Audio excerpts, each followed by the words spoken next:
सर्वप्रथम उस परमपिता परमेश्वर को, गॉड जो डिवाइन पावर है, जिसकी वजह से हम सभी लोग उपस्थित हैं यहाँ पर, उसको मैं तहे दिल से, दिल की गहराइयों से शुक्रिया अदा करना चाहूँगा। उनकी वजह से आज सब कुछ है और हम सभी लोग यहाँ पर चल के आए। आज ये जश्न, ये मौका, ये माहौल, सब कुछ एक खुशियों का दिन। सबसे पहले मैं चाहूँगा एक बार परमपिता परमेश्वर के लिए, इस गॉड के लिए जोरदार तालियां होनी चाहिए। Thank you.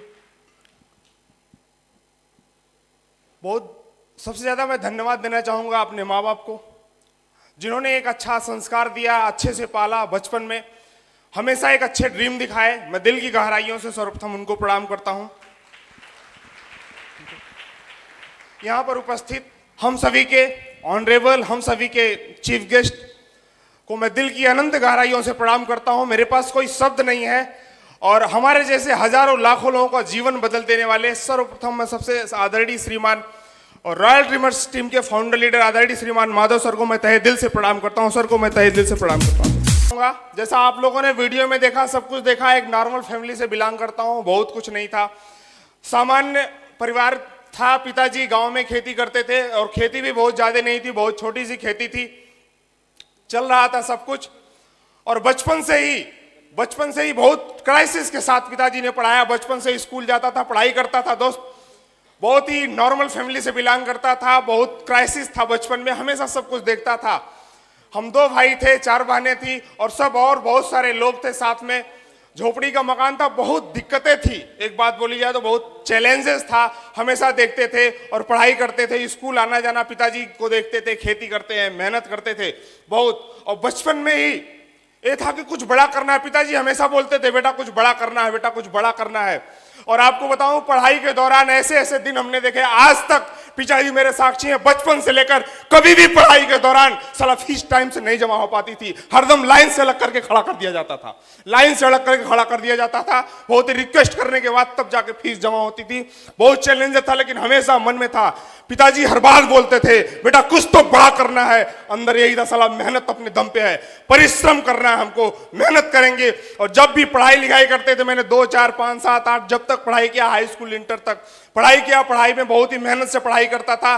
दोस्त, पिताजी भी बहुत ज्यादा पढ़ाई नहीं किए थे, कोई भी उस तरह की गाइडलाइन नहीं थी, क्या पढ़ना है, कैसे पढ़ना है, कोई भी। बहुत आज की डेट में बहुत गार्जियन बताते, लेकिन कोई ये बताने वाला घर में नहीं था कि क्या पढ़ाई करनी है। आपको बीए करना है, बीएससी करना है, कौन चीज पढ़ाई करनी है, कुछ नहीं। बस एक ही चीज था, परिवार का भी ऐसा कोई माहौल नहीं था जो कोई गाइड करे। बस ये था कि पढ़ाई करनी है, पढ़ाई करनी है, पढ़ाई करनी है। मैंने दिल से पढ़ाई किया, बस मेहनत से लगे रहे, मेहनत से लगे रहे, पढ़ाई करते गए।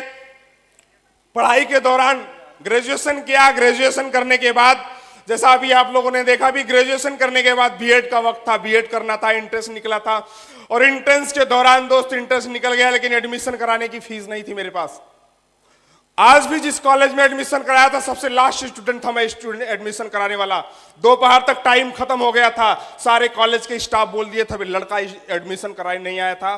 पिताजी बैठे हैं, मेरे पास एडमिशन के पैसे नहीं थे। तमाम लोगों से सब पिताजी ने आग्रह किया।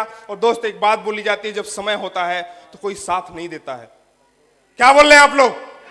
ऐसे परिस्थितियों में कोई साथ नहीं देता है। उस टाइम मेरे मामा जी ने पैसा लाया और मैं जाकर एडमिशन कराया, बीएड किया। बीएड करने के बाद उस स्कूल में भी टॉप किया, सबसे लास्ट में एडमिशन हुआ, स्कूल को भी टॉप किया। बहुत ही मेहनत से पढ़ाई किया, मेहनत से पढ़ाई करता रहा।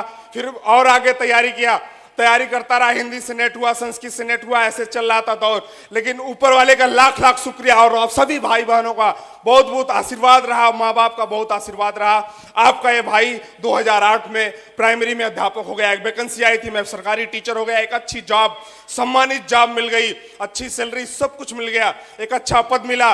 और उस टाइम पे नौकरी तो मिल गई, पढ़ाई कर रहे थे, नौकरी मिल गई। नौकरी करने के बाद दोस्त, बस्ती में मेरी पोस्टिंग हुई, बस्ती चले गए हम।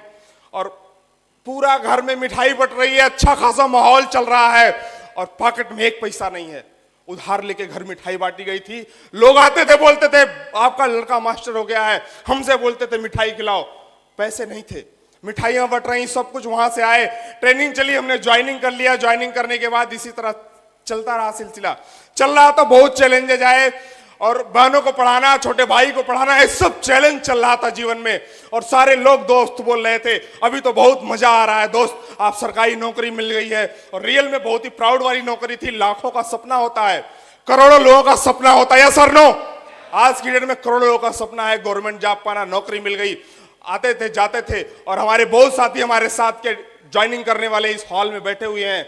ज्वाइनिंग करने के बाद भी सारे साथी मोटरसाइकिल से चलते थे, लेकिन आपका ये भाई 3 साल तक, जो कक्षा 9 में साइकिल ली गई थी, मैं 3 साल तक उससे नौकरी करता था। घर की ऐसी परिस्थितियां थी, मैं गाड़ी नहीं ले सकता था, चल रहा था, लेकिन हमेशा जब भी घर आता था, घर पे इतने चैलेंज थे, झोपड़ी का मकान था, सब कुछ आने के बाद लोग बोल रहे थे उन्होंने बदल दिया, वो नौकरी पाया उसका घर बन गया, वो नौकरी पाया उसका घर बन गया, तुम्हारा कब बनेगा। लेकिन दोस्त, इतना ज्यादा खर्चे थे, इतने ज्यादा चैलेंजेस थे, चल रहा था इसी तरह कार्यक्रम चल रहा था सब कुछ।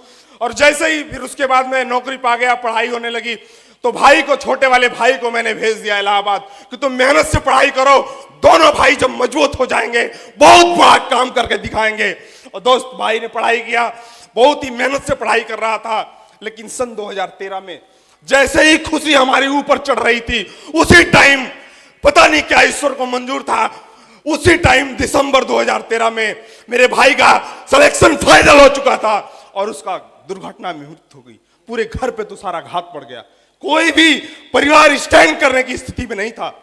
हम लोग एकदम पूरी तरह से टूट गए थे। मैं पूरा अपना एटीएम देता था, भाई को तुम पढ़ो, साला जब तक पढ़ोगे नौकरी की पूरी तनख्वाह लगा दूंगा, जितना पढ़ना चाहोगे मैं पढ़ाऊंगा। लेकिन दोस्त, 2013 में भाई नहीं रहा, बहुत चैलेंज आए, घर आया छुट्टी लेकर, बहुत एकदम मेरे माता पिताजी बैठे हैं, परिवार टूट गया एकदम। और आपको बताऊं कि ऐसी स्थिति से निकलना, अड़ोस पड़ोस लोग ताने मारते थे, मेरी 4 बहनें थी, लोग ताने मारते थे, कमेंट करते थे लोग, अब क्या होगा, अब तुम अकेले हो, शादियां कैसे करोगे। मेरी माता जी यही बैठी है, तमाम लोग चैलेंज करते थे, अरे उसके तो 5 भाई हैं, उसके तो 8 भाई हैं, तुम अकेले हो, शादी कैसे करोगे। लेकिन बार बार मैं देखता था पिताजी भी बहुत दिक्कत में आ गए थे, बहुत दिक्कत, बहुत तमाम बीमारियां घेर ली थी। माताजी भी लग रहा था कि भाई को तो छोड़ दिया मैंने, लग रहा है पिताजी माताजी भी नहीं साथ देंगे। लेकिन उस टाइम में मैंने अपने उस सर को याद किया कि पिताजी 100% आपका एक बेटा चला गया है, कोई बात नहीं है, उसको तो मैं वापस नहीं ला सकता हूं, लेकिन आज से अमरीश का तो सारा डबल काम करके दिखाएगा, डबल काम करके दिखाऊंगा, डबल काम करके दिखाऊंगा, उसका भी काम करूंगा, अपना भी काम करूंगा। साला जीवन में कभी भी आपको ये फील नहीं आने दूंगा कि एक लड़का चला गया है। 24 घंटे काम करूंगा, 8 घंटे ड्यूटी करूंगा, एक्स्ट्रा काम करूंगा, और पढ़ाई करूंगा, और मेहनत करूंगा, लेकिन आपको कभी जीवन में फेल नहीं होने दूंगा। मैं इस मेहनत के साथ, इस शिद्दत के साथ काम करने लगा। हायर एजुकेशन की तैयारी कर रहा था, मैं प्रोफेसर बनना चाहता था। मैं सोच लिया था बहनों की शादी करनी है, अब कुछ और ज्यादा कमाई करनी पड़ेगी, भाई तो नहीं रहा, कुछ और ज्यादा कमाई करनी पड़ेगी, तभी साला परिवार का स्थिति चल पाएगी। बहनों की शादी करनी थी, बहनों को पढ़ाना था, और घर के तमाम खर्चे थे, झोपड़ी का मकान था, 3 साल 4 साल नौकरी हो गई, बदल नहीं पाया था, ऐसी परिस्थितियां थी, सब कुछ चलता रहा। हमेशा दिल में था कि कुछ बड़ा करना है, कुछ बड़ा करना है, ऐसे चैलेंजेस के साथ जीवन चलता रहा। लेकिन एक चीज थी, दिल में कुछ तो बड़ा करना है। और एक बात बोली जाती है कि अगर आपके दिल में कुछ बड़ा करने का सपना है, कुछ बड़ा करना चाहते हैं, तो गॉड हो, परम पिता परमेश्वर हो, अल्लाह हो, ईश्वर आपको जीवन में एक मौका जरूर देता है। क्या बोलते हैं आप लोग? एक मौका जरूर देता है। अगर आपको इंसान बना के भेजा है, एक जीवन बदल देने वाला बिजनेस जिसको आपने देखकर ज्वाइन किया है, आप ज्वाइन किया, आप यहां पर उपस्थित हैं, जिस बिजनेस ने आज की डेट में आपके भाई का जीवन बदला है, जीवन बदल देने वाला बिजनेस हमको भी जैसे आप लोगों को मिलता है ऐसे मिला। स्कूल से पढ़ा कर आ रहा था, बस्ती में हमारी पोस्टिंग थी, बस्ती से आ रहे थे, दोपहर का टाइम था, तमाम हमारे शिक्षक साथी बैठे हुए हैं, दोपहर का स्कूल था, दोपहर में हम पढ़ा कर आ रहे थे। वहीं फैजाबाद रहते थे, देवकाली पे एक टेढ़ी बाजार जगह है, टेढ़ी बाजार में एक लड़का बैठ ऐसे पैदल ही जा रहा था, ऑटो वालों ने हड़ताल किया था, वो लड़का सबको हाथ दे रहा था, हम भी आ गए, हमको हाथ दिया, मैंने उसको बैठा लिया, उसके हाल चाल पूछा कि भाई आज पैदल कहाँ जा रहे हो। वो बोला कि मैं भर्ती देखने जा रहा हूँ, बहुत अच्छा खासा लगभग 6 फुट लंबाई थी। वो बोला कि मैं भर्ती देखने जा रहा हूँ और आज ऑटो नहीं चल रहा है, मैं पैदल ही स्टेशन के लिए निकल दिया हूं। हमारे अंदर आया कि देश के लिए बहुत ही मेहनती लड़का है। मैंने तुरंत उसको बैठाया, हम कहा आप बैठो और जहां पहुंचना है मैं स्टेशन छोड़ के आता हूं। और जैसे ही मैं स्टेशन छोड़ने गया, स्टेशन छोड़ने के बाद मेरा सौभाग्य था कि मैं उस लड़के को स्टेशन के अंदर ड्रॉप करने गया और मैंने पूछा कि अगर आपको किराया ना हो तो भी बताओ, हम किराया भी दे देंगे आपको, जाओ, मेरी शुभकामना आपके साथ है।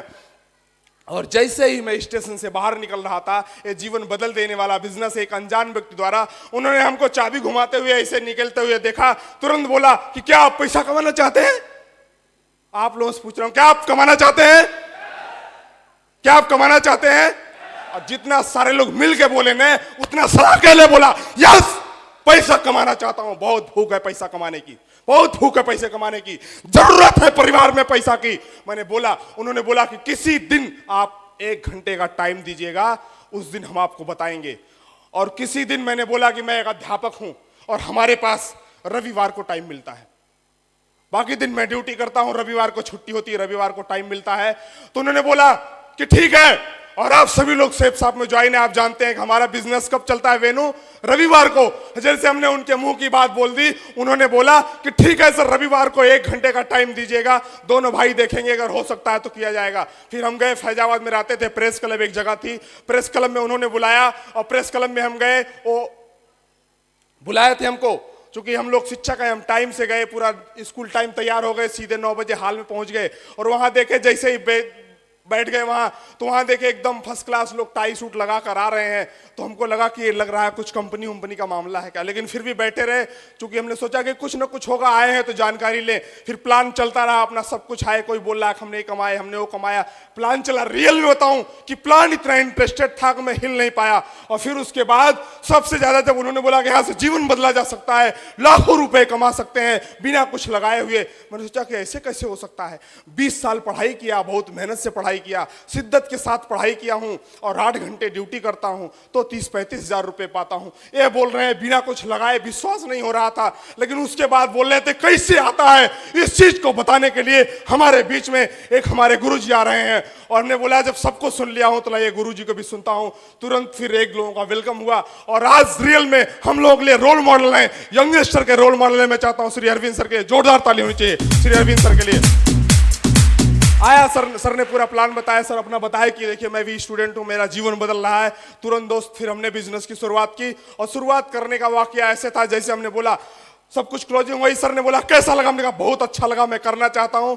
फॉर्म साइन अप हो गया, फॉर्म साइन अप के बाद सेल की बात आई, तो सेल तुरंत मेरे पास एटीएम था, श्री अरविंद सर सर लोग फॉलो किए, तुरंत सेल की बात आई, बोले आप मास्टर साहब हैं तो आपके पास पैसे तो होंगे। बोले यस सर हैं, क्योंकि एक फित्र थी, झूठ नहीं बोल सकता। मैंने यस सर हैं, लेकिन एटीएम में है। उन्होंने तुरंत एक आदमी को भेजा, हमारे सीनियर में थे, उनको भेजा, बोला कि जाइए एटीएम से पैसा निकाल कर आइए। मैं 2 सूट का पैकेज लिया था, बहुत ही अच्छा लगा हमको, रेमंड का सूट, 7,872 रुपए का सूट का पैकेज था। मेरे एटीएम से 8,000 रुपए निकाले, और शेष पैसा जो बचा था उन्होंने उसी एटीएम पे, पंजाब नेशनल बैंक का एटीएम है, उसी एटीएम पे उन्होंने हमको 28 रुपया बचा हुआ सर दिया। और पैसा हमको देने के बाद मेरा 7,872 रुपए लेकर, और हमको जो डीडी लेने गए थे वो मोटरसाइकिल में बैठे और हमको वहीं छोड़ के चले गए। मेरी मोटरसाइकिल वेन्यू पर है, हम वहीं अकेले सोचे, और मन में यह था कि लग रहा है पैसा भी डूब गया और ये लड़का भी चला गया। और तब तक हमारे अपलाइन जो हमको कॉल किए थे उनका फोन भी स्विच ऑफ था। रीजन ये था कि हमारे वेन्यू में बोल दिया जाता है फोन स्विच ऑफ रखिए। हमको लगा कि हम पूरी तरह से डूब गए, लेकिन फिर कुछ देर लगातार प्रयास करते रहे तो फोन लग गया। उन्होंने बोला कोई बात नहीं है, जल गलती से चले आए सर, आप मेरा विश्वास करिए। ये तुरंत जा रहे, फिर आए, फिर उसके बाद हमने ज्वाइन कर लिया। और ज्वाइन करके मैं 12 बजे रूम पे पहुंचा। डेली का रूटीन था, 12 बजे जाके संडे के दिन हम कहीं घूमने चले जाते थे या तो सो जाते थे। लेकिन उस दिन चूंकि प्लान देखा था, जीवन बदलने की बात देखी थी, तो जाने के बाद हरदम यही सोच रहे थे कि अगर इतना पैसा आएगा तो क्या करेंगे, बहन की शादी हो जाएगी, ये हो जाएगा, घर बन जाएगा, सपने पूरे हो जाएंगे, पार्ट टाइम ऐसे करेंगे। ये सब करते करते करते करते 4 बज गया। और जैसे ही 4 बजने ही वाला था, तुरंत मोबाइल पे घंटी बजी तो श्री अरविंद सर का फोन आया। उन्होंने बोला कि मैं आपसे मिलना चाहता हूं। उन्होंने बोला तो बहुत सौभाग्य की बात है, जो सबके महागुरु है वो मिलने चाहते हैं। सर ने आया, सर बताए कि पूरा एफआईएम किया मेरा, इन्होंने एक एक चीजें बताया, प्रगति सूत्र बुक के बारे में पूरा बताया। सर आधे घंटे 1 घंटे बैठ के मेरा पूरा एफआईएम किए, और उसी एफआईएम के समय प्रगति सूत्र बुक दिए, और इतना ज्यादा प्रमोट करके दिए। हमारे टाइम, उस टाइम में पीएचडी कर रहा था, और तमाम सारी किताबें रखी हुई थी, हिंदी और संस्कृत साहित्य की पूरी अलमारी भरी हुई थी। 300 से ज्यादा किताबें हमारी अलमारी में थी। सर ने बोला अच्छा मास्टर साहब, मैं आपसे जानना चाहता हूं, इतनी सारी किताबें पढ़ लोगे तो आप क्या पाओगे? हमने बोला सर मैं प्रोफेसर बनना चाहता हूं, ऐसे हमारी इनकम होगी, हम लाखों रुपए सैलरी पाएंगे। पाएंगे। उन्होंने प्रगति सूत्र बुक को निकाला, बोला कि ये बुक है, ये हमारे यूनिवर्सिटी की बुक है, हमारी यूनिवर्सिटी की बुक है, हमारी यूनिवर्सिटी के बारे में जानते हैं? हमने बोला नहीं सर, आपकी यूनिवर्सिटी के बारे में तो नहीं जानते हैं। सर ने बोला हमारी यूनिवर्सिटी रॉयल ड्रीमर्स यूनिवर्सिटी है, रॉयल ड्रीमर्स यूनिवर्सिटी है, इसमें एडमिशन कराओ, 4 साल बाद बाहर की यूनिवर्सिटी में एडमिशन कराते हो, 4 साल बाद सारा बेरोजगारी का फॉर्म भरते हो, इस रॉयल ड्रीमर्स यूनिवर्सिटी में एडमिशन कराओ, 4 साल बाद नौकरी देने वाला बन जाओगे, जॉब देने वाला बन जाओगे, करोड़ रुपए कमाओगे।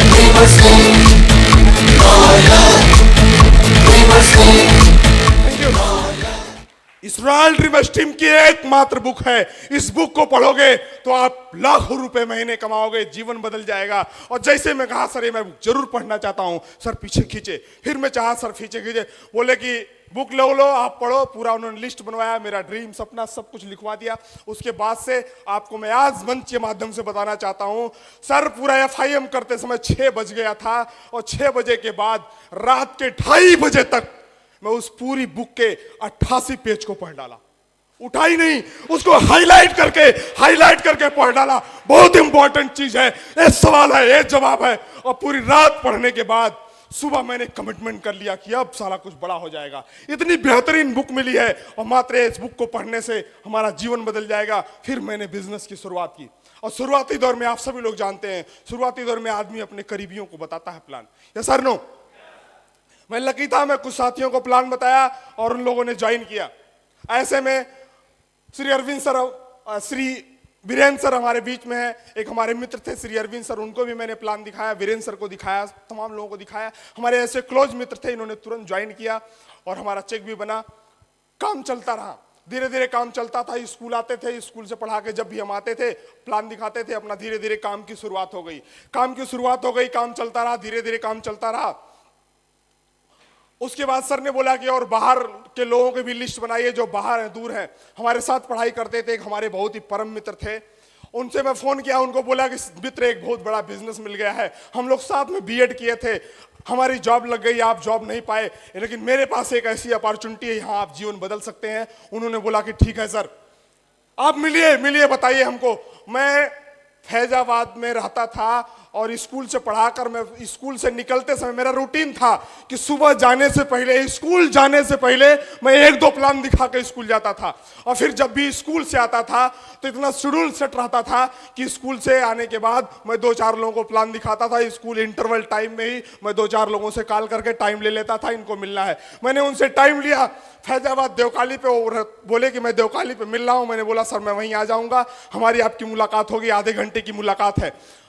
जैसे ही मैं देवकाली के पास पहुंचा, उनको फोन लगाया, हमारे तमाम साथी फैजाबाद अम्बेडकर नगर के हैं, मैंने उनको फोन लगाया, मैंने बोला मित्र देवकाली पर आ गया हूं, बोलिए। वो बोले कि सर देवकाली से कुछ जरूरी काम था, मैं मया बाजार आ गया हूं, वहां से 20-25 किलोमीटर दूर है मार्केट है। तो मैं सोचा कि अब प्लान के लिए ही निकला हूं, तो उनके पास चला गया, सीधे मया बाजार गया। मया बाजार पहुंच के फोन किया मैंने, दोस्त मया बाजार आ गया हूं। बोले कि अरे कुछ अर्जेंट ऐसा काम ही आ गया था कि मैं अकबरपुर के पास कटहरी मार्केट है, मैं वहां आ गया हूं। मैंने बोला ठीक है सर। अब वहां से ऐसा दुविधा थी कि इधर जाऊं कि इधर जाऊं, इधर जाऊं कि इधर जाऊं। मैंने बोला कि नहीं, सेफ साहब का टाइगर है, चलना वहीं है, 100% उनको प्लान दिखा के जाना है। क्यों? क्योंकि हम लोग जो कमिटमेंट करके निकलते हैं उसको पूरा करते हैं, सर नो, उसको पूरा करते हैं। मैंने कहा कि ठीक है मैं आता हूं, और जैसे ही मैं कटहरी पहुंचा उसके बाद उन्होंने फोन किया, दोस्त मैं मालीपुर आ गया हूं। आप सोचिए, फिर मैं मालीपुर चला गया। बाद में मालीपुर के पास स्वरूपुर एक मार्केट है, उसके आगे उनका घर था, वो वहां बुला लिए, मैं वहां पहुंच गया, लगभग फैजाबाद से 80 किलोमीटर दूर। और शाम हो गई, तब तक पहुंचते पहुंचते शाम हो गई, अंधेरा हो रहा था। मैं बोला कि आज तो प्लान दिखा के जाना है। और प्लान दिखाने के लिए जैसे मैं अपना बैग निकाला, और बैग निकाल के जैसे ही फोल्डर निकालना चाहा, दोस्त उन्होंने क्या बोला जानना चाहते हैं? जानना चाहते हैं? जानना चाहते हैं? और मेरा परम मित्र था, ग्रेजुएशन साथ किया था, B.Ed साथ किया था, वो ऐसा मित्र था, स्कूल टाइम में बोलता था तुम्हारे लिए जान दे देंगे। लेकिन जब मैंने उसको फोल्डर निकाला, मैंने बोला कि ये प्लान है, तुरंत उन्हें मेरा फोल्डर पलट के अंदर रख दिया और बोला कि मैं समझ रहा था तुम इसीलिए आ रहे हो, हमको एक दोस्त के माध्यम से पता चला तुम ऐसा काम करते हो। और फिर उसके बाद उन्होंने बोला तुम ईमानदारी से बताओ, हम अगर ज्वाइन कर लेंगे तो तुमको कितना पैसा मिलेगा? हमने बोला दोस्त बिजनेस वॉल्यूम, अगर आप 200 बिजनेस वॉल्यूम से ज्वाइन करते हैं तो हमको इतना पैसा मिल जाएगा। उस टाइम वो लुंगी पहना था और टी शर्ट पहना था, लुंगी में से 500 रुपए निकाल के दिया और यही रख दिया। ये बोला कि ये पैसा लो, तुम 500 रुपए के लिए यहां तक आ जाओगे, नौकरी पा गए हो, हमको ये पता नहीं था, लो पैसा लो। ये मान लो कि मैं ज्वाइन कर लिया। और आप लोगों के साथ भी ऐसा हुआ होगा, यस सर नो? और ये बोला दोस्त अंधेरा हो गया था और मैंने बोला कि पैसा रख लो, मैं तुम्हारा जीवन बदलने के लिए आया हूं। उसके 5 दोस्त उसी पुलिया बैठे थे, इतना मेरा मजाक उड़ाए, ये देखो करोड़पति बनने चला है, ये देखो डायमंड बनने चला है। कोई आज तक बना है? कोई आज तक डायमंड बना है? किसी का जीवन बदला है?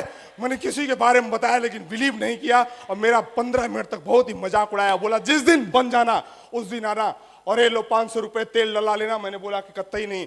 और दोस्त, वो ऐसा दोस्त था मेरा कि मैं जब भी उसके घर जाता था तो शाम को वापस नहीं आने देता था। उसके मम्मी पापा हमको घर वापस नहीं आने देते थे, वो खिलाता था, खिलाने के बाद सुबह हमको घर पहुंचाता था। लेकिन उस दिन ऐसे भेज दिया वापस और फैजाबाद वापस आना था। ठंडी कड़कड़ाती ठंड थी, मैं स्कूल गया था, सही से जैकेट भी पहन के नहीं गया था, रूह कांप रही थी एकदम। और मैं बोला कि ए ईश्वर, अब क्या करूं, अब क्या करूं मैं आया था इस विजन से कि इसको प्लान दिखाऊंगा, ये ज्वाइन करेगा, जलील करके रख दिया। और दोस्त, मैं उस मार्केट से 80 किलोमीटर दूर मोटरसाइकिल से पैदल निकल लिया और रास्ते में ऐसे ऐसे दिक्कतें आई। रास्ते में रियल में दोस्त, मैं वापस जरूर आ गया था, वापस जरूर हो गया था, लेकिन मैं उस बंदे से बोल के आया कि एक बार मेहनत से देख लो, ठीक से देख लो, अगर साला अमरीश जिंदा रहा, सांस बख्शा ऊपर वाले ने, तो साला डायमंड बन के जरूर आऊंगा तुम्हारे घर, डायमंड बन के जरूर आऊंगा तुम्हारे घर। ध्यान से देख लो, साला डायमंड बन के जरूर आऊंगा।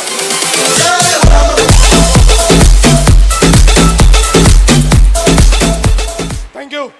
और मैं निकल दिया। दोस्त, आज रियल में बताऊं, मैं वापस आ रहा था, मेरी आंख से आंसू आ रहा था, ठंडी एकदम कड़कड़ाती ठंड थी, एकदम बहुत दिक्कत थी। लेकिन अंदर अंदर मैंने ठान लिया कि अब तो कुछ करना है, अब तो कुछ करके ही दिखाना है। और ऐसे ही मौके होते हैं, ऐसे मौके होते हैं डिसीजन लेने के। Yes sir no? मैंने ठान लिया कि 100% करना है, अब डायमंड बन के ही दिखाना है इस बंदे को। ऐसे रीजन मिलते रहे, बहुत सारे लोग आए, बहुत साथी मजाक उड़ाए।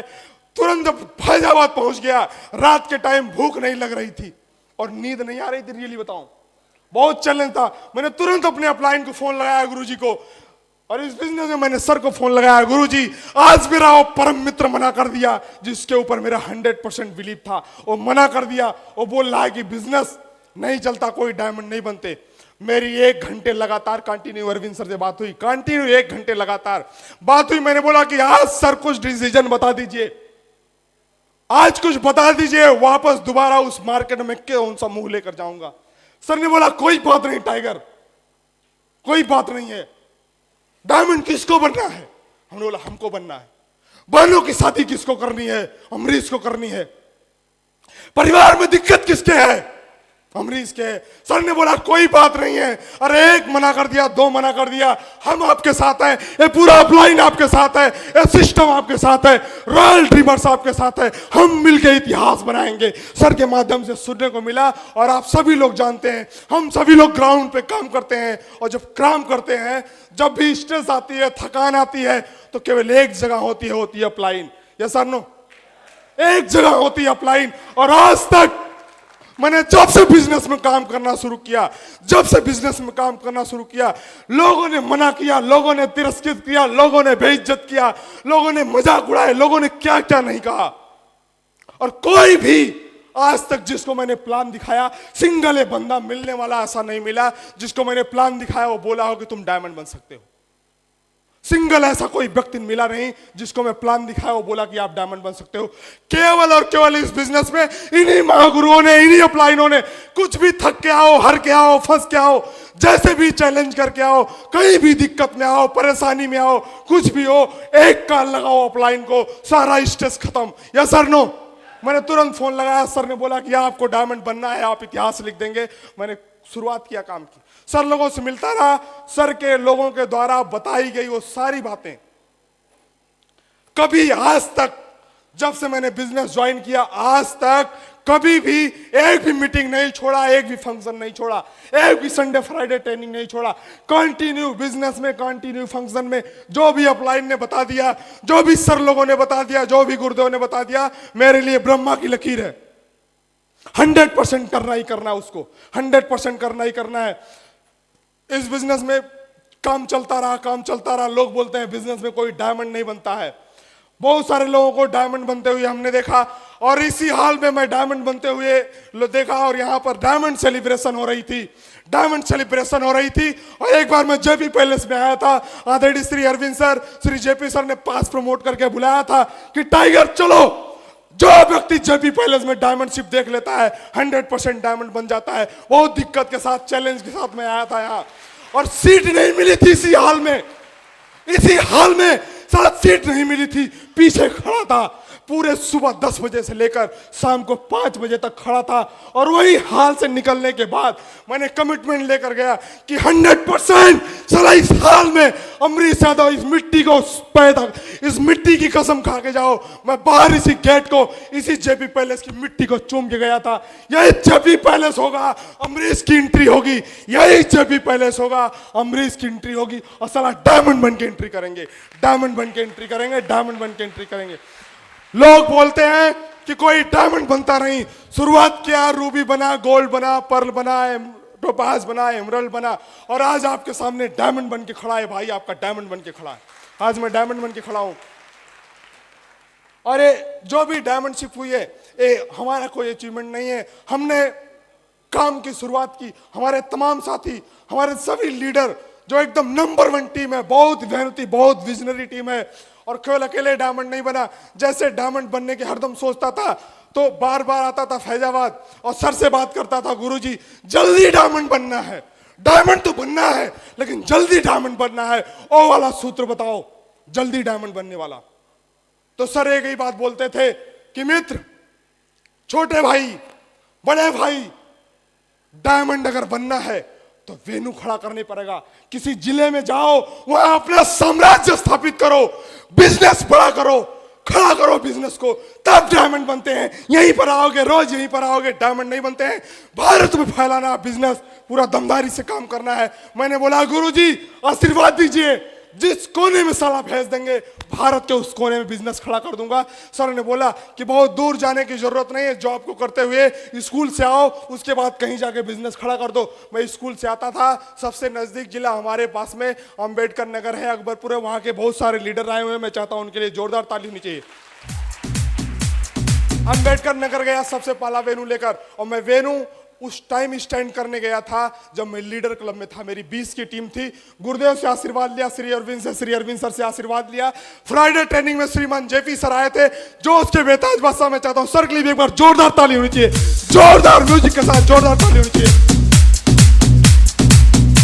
Thank you. श्रीमान जेपी सर ने बोला, मात्र 25 लोग ट्रेनिंग ले रहे थे। सर ने फैजाबाद के प्रेस क्लब में बोला, ये सारा मर्दों का गेम है, सबके बस का डायमंड बनना नहीं होता है, ये मर्दों का गेम है।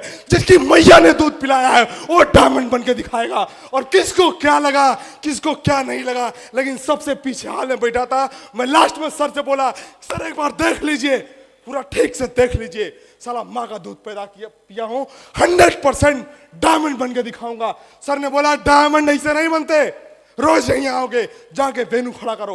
और अंबेडकर नगर में चला गया। उस टाइम दोस्त में 20 की टीम थी, लीडर क्लब में था। अंबेडकर नगर चला गया, डेली का रूटीन था, स्कूल से 3 बजे आता था और वहीं देवकाली पे गाड़ी खड़ी करता था, वहां से बस पकड़ता था। 1 घंटे की यात्रा अंबेडकर नगर, वहां जाता था। ना कोई लिस्ट, ना कोई परिचित, ना कोई मित्र, ना कोई दोस्त, ना कोई सगा संबंधी। अंबेडकर नगर में केवल एक ही दोस्त था, उन्होंने बहुत बेइज्जत करके पहले ही मना कर दिया था। लेकिन मैं डेली जाता था और बैग लेके उस गलियों में घूमता था। एक तरफ से अंबेडकर नगर में, एक तरफ से उस मार्केट के अंदर, सबको झोला लेके, कोई भी तुरंत, हमारा प्लान ये, तुरंत हमने बताया, सबको बताते थे। और 3 महीने लगातार मैंने वेन्यू चलाया, हर संडे, हर फ्राइडे ट्रेनिंग, और वेन्यू जाके खूब धुआंधार तरीके से। एक लोग बैठते थे, पूरे 6 दिन काम करने के बाद गुरुदेव एक गेस्ट आता था, वहीं में मैं वेन्यू खड़ा करता था, उसी एक को बैठा के, और एक छोटा सा हाल लिया था। मैं बोलता था एक दिन इतिहास बन जाएगा। अंबेडकर नगर की धरती से इतिहास बना देंगे। फिर आते थे, ऐसे करते करते 3 महीने के बाद एक व्यक्ति ज्वाइन हुआ उस वेन्यू में। 3 महीने मेहनत करने के बाद एक व्यक्ति ज्वाइन हुआ। फिर उनको बैठा के हमने प्लान की शुरुआत की, चलो फ्राइडे ट्रेनिंग करते हैं। वो एंकरिंग करते थे, मैं ट्रेनिंग देता था, खाली 2 ही लोग बैठते थे वेन्यू में। गुरुदेव वो व्यक्ति आता था हमारे बीच में, गुरुजी आ रहे हैं, और मैं जाता था ट्रेनिंग करता था और एक बात बोलता था, एक दिन इतिहास बनाएंगे, बहुत बड़ा काम करके दिखाएंगे। कार्यक्रम चलता रहा। 2-3 महीने बाद 1-2 लोग और ज्वाइन हुए। हमारा मेन लीडर आके हमसे बोला कि सर देखिए अब हम काम नहीं करेंगे। फ्राइडे ट्रेनिंग थी, फ्राइडे ट्रेनिंग के दिन हमने बोला इस बार गेस्ट इनवाइट करो, इस बार साला धुआं उड़ा देंगे। और वो बोला कि रोडवेज पर लाके छोड़ते थे, रोडवेज पे छोड़ के बोले गुरुजी ऐसा है कि अगले संडे को हम खुद नहीं आएंगे। आप सोचिए, आप हंस रहे हैं, आप भी हंस रहे हैं और आज मैं भी हंस रहा हूं। आप सोचिए जिस आदमी का केवल एक लीडर हो और वो भी आके आपके सामने बोले कि गुरुजी अब कल से हम नहीं आएंगे, दिल पे क्या गुजरती है आप फील करके देखिए। रोडवेज लगी थी अकबरपुर में बस, वहां एक बाटी चोखा की दुकान है, मैं वहीं बैठ के फोल्डर, लैपटॉप, प्रोजेक्टर 2 झोला लेके अकेले चलता था। वहां बैठ के एकदम पूरी तरह से पता ही नहीं था अब क्या करें, अंधेरा छा गया एकदम, अब क्या करें। इसी के भरोसे हमने बिजनेस स्टैंड करना था। सर को मैं कमिटमेंट देकर आया था कि मैं 100% इतिहास बनाऊंगा। आज एक ही लीडर और ये भी मना कर दिया हमको। फिर मैं वहीं से फोन किया, गुरुजी अब क्या करें। वो बोले कि यही तो टाइम होता है, अपलाइन को जब भी फोन करो, किसी भी चैलेंज का फोन करो, दुनिया में एकमात्र चीज है वो अपलाइन। मैं तो मानता हूं कि किसी भी समस्या का अगर आपको सलूशन चाहिए तो बस ये अपलाइन। Yes sir no. मैंने बोला सर अब क्या करें, अब क्या करें। सर ने बोला यही तो टाइम होता है, ऐसे टाइम में पता चलता है कि जिगरा क्या है आपके अंदर, दम क्या है आपके अंदर, ऐसे टाइम में ही पता चलता है। और ऐसे टाइम जब आते हैं तो जो सुरमा होते हैं, जो पीर होते हैं वो दम दिखाते हैं, और जो भगोड़े होते हैं वो दुम दिखा देते हैं। ऐसा टाइम आ गया है। अब बोलिए आप क्या करना चाहते हैं। हमने बोला सर 100% बड़ा काम करेंगे। श्रीमान अरविंद सर ने बोला कि सर कोई बात नहीं है, उसी अंबेडकर नगर में सारा बड़ा काम करके दिखाया जाएगा। मैं फिर एक बार अंबेडकर नगर में धरती को चूमा। हमने कहा सारा इसी अंबेडकर नगर में एक दिन बड़ा काम करके दिखाऊंगा। न सुनने वाला कोई था, रात का टाइम था, कोई सुनने वाला नहीं था। फ्राइडे ट्रेनिंग हो गई थी, रात हो गई थी, कोई सुनने वाला नहीं था रोड बेस पे। लेकिन मैंने वहीं बोला कि अंबेडकर नगर में सारा बड़ा काम करके दिखाएंगे। गुरुदेव आज आप लोगों के आशीर्वाद से उसी अंबेडकर नगर से हमारा एक बब्बर से डायमंड बन के बैठा है श्री अशोक यादव जी। उसी अंबेडकर नगर से एक डायमंड खड़ा किया हमने, उसी अंबेडकर नगर से एक डायमंड हमारे बीच में। कारवां चलता रहा, सब कुछ चलता रहा। फिर वहां अकबरपुर में वेन्यू स्टैंड हो गया। सर ने बोला और आगे बढ़ो, और आगे बढ़ो। फिर हम ट्रांसफर करा लिया आजमगढ़। आजमगढ़ में बिजनेस की शुरुआत किए और आजमगढ़ में हमारे परम मित्र श्री वीरेंद्र यादव जी जो पहले से ज्वाइन थे, उनके माध्यम से हम 2 लोग थे, हम लोगों ने उन लोगों के माध्यम से बिजनेस की शुरुआत की। हम दोनों लोग शिक्षक थे, शुरुआत किया हम लोगों ने मिलके। और आजमगढ़ में भी बहुत दमदारी से काम हुआ। और आजमगढ़ की टीम ने श्री प्रमोद पाल, श्री अजय सर, श्री कमलनाथ सिंधिया जी, ऐसे दमदार बहुत सारे लीडर्स आए जिन्होंने पूरा इतिहास बदल दिया।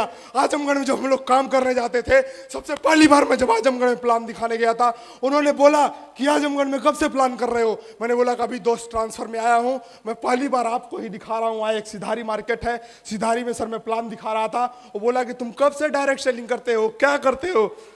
मैंने बोला मैं सेफ साफ करता हूं और 1 साल से करता हूं। वो बोला कि लग रहा है आजमगढ़ में पहली बार प्लान दिखाने आए हो। बोला नहीं ऐसा तो नहीं है। फिर उन्होंने बोला नहीं, पहली बार इतने कॉन्फिडेंस से प्लान दिखाते हो, यहाँ कोई सक्सेस वक्सेस होता नहीं है। ऐसी बहुत कंपनियां आई, बहुत चली गई, तमाम चीजें बताए। उन्होंने बोला कि बाहर काम कर लेना आसान होता है, घर पे काम करना बहुत कठिन होता है। आजमगढ़ के हो, बाहर ही काम करो ताकि बाहर से आ जाओ, घर पे कोई दिक्कत ना हो, घर में कोई नहीं काम करता है। और उस टाइम हमने उस व्यक्ति को भी बोला कि आप ध्यान से देख लो, इसी आजमगढ़ में काम करके खुद डायमंड तो बनूंगा, डायमंडों की लाइन लगा देंगे आजमगढ़ में, डायमंडों की लाइन लगा देंगे, लाइन लगा देंगे डायमंडों की। काम की शुरुआत की, वहां भी काम हुआ, धीरे धीरे रूबी बने और आगे काम चला और डायमंड बन गए। और डायमंड बने, एक बनना हजारों लाखों लोगों का सपना होता है, yes sir no.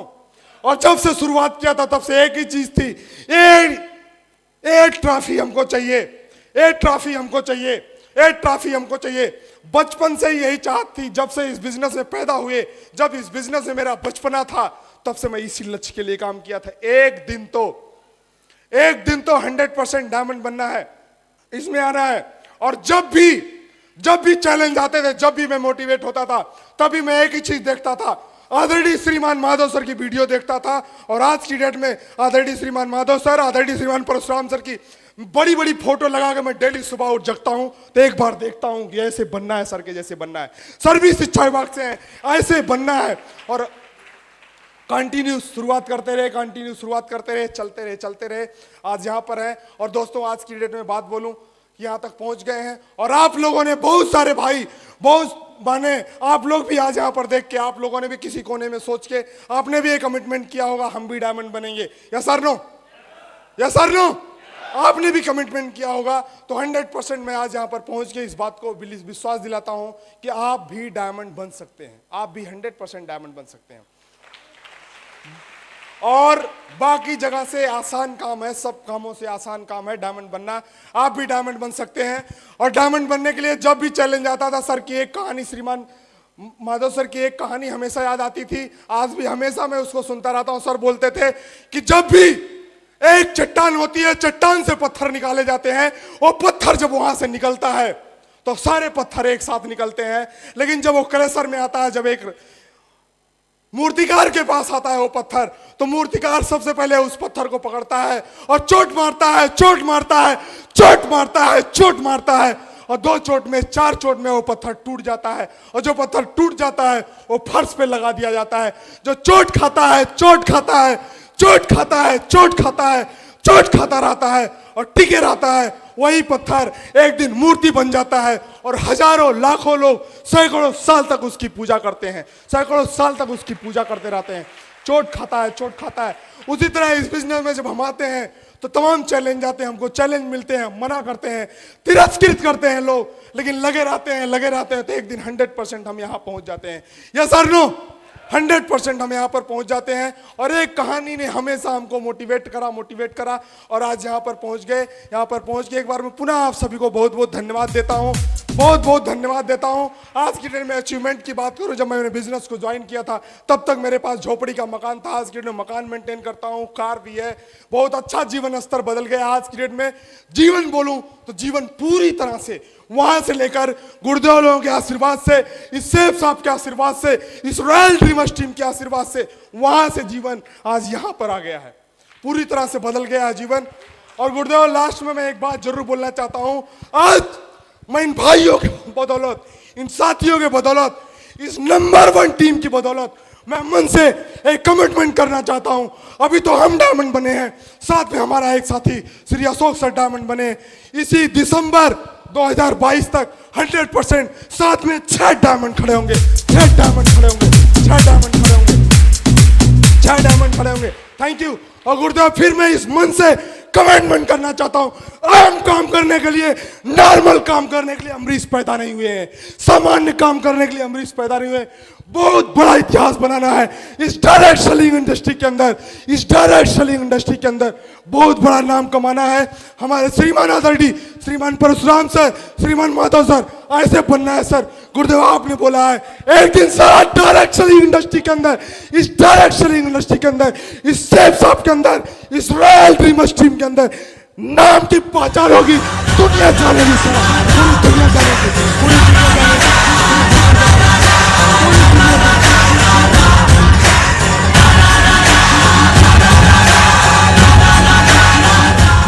Thank you.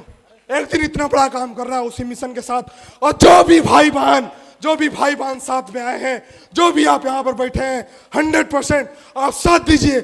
मैं विश्वास दिलाता हूं आजीवन आपके साथ हूं, जब तक साला सांस रहेगी तब तक आपके साथ हूं।